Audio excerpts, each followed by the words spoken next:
ኤፋዬ ድንቅ ሰው ኤፋዬ ድንቅ ሰው ድንቅ ድንቅ ድንቅ ድንቅ ድንቅ ድንቅ የምር የምር የምር ያለመው የማይቀር ያሰበው የማይቀር ብያችኋለሁ እኮ እኔ ተናግሬባችኋለሁ። መጀመሪያውኑ ተናግሬባችኋለሁ። ይሄን ነገር እንደተናገርኩኝ እርግጠኛ ነኝ።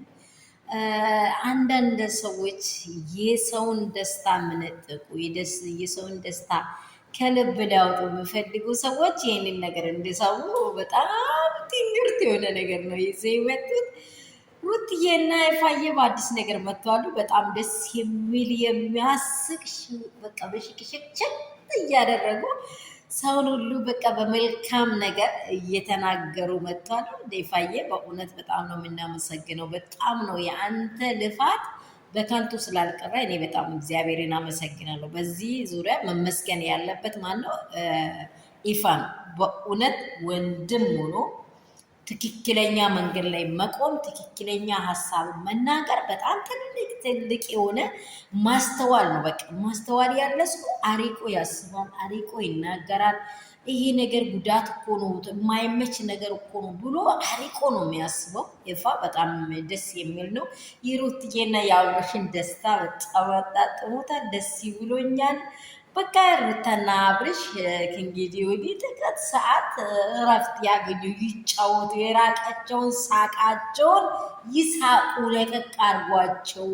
ለእናንተ ደግሞ ሳንገልጽ ለእናንተ ደግሞ ሳናውራ ማየት ስለሚከብደን ይህንን ቦጭ እናድርግ ብለን ነው በየደቂቃ ቤታችን ላይ በራችን ላይ መታችሁ እንደ ሌባ እንደ ዘበኛ የምትቆሙ ሰዎች ከዛሬ ጀምሮ እንድትጠነቀቁ እና እኛ የለንም፣ በዛ ስፍራ አታገኙንም፣ ልፋትም አይሆንባችሁ።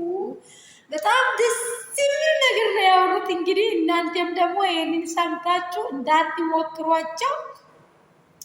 ሩታዬ እንግዲህ ደስታዋን አልቻለችም። ሜፊ ራሱ ሩታ ጋር መገናኘት ማለት ሊቅልቅልቅልቅልቅልቅ ማለት ነው።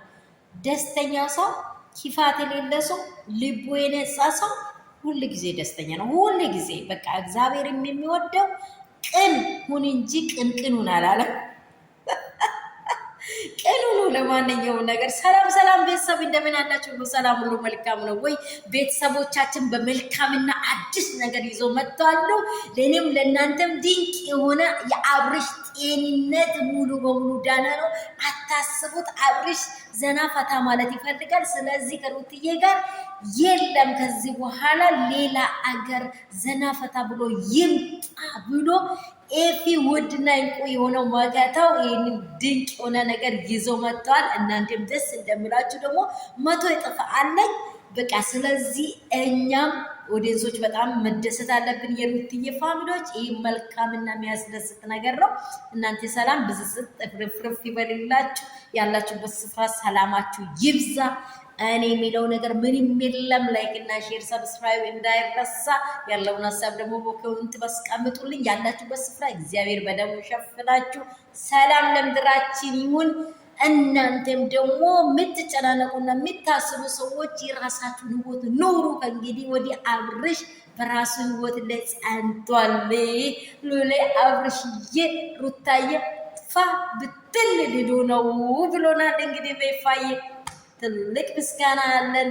ተባረክልን፣ ይደግልን፣ የልጅ ጥበበኛ አዋቂ ብየዋለሁ። እኔ በጣም በጣም ደስ የሚል ልጅ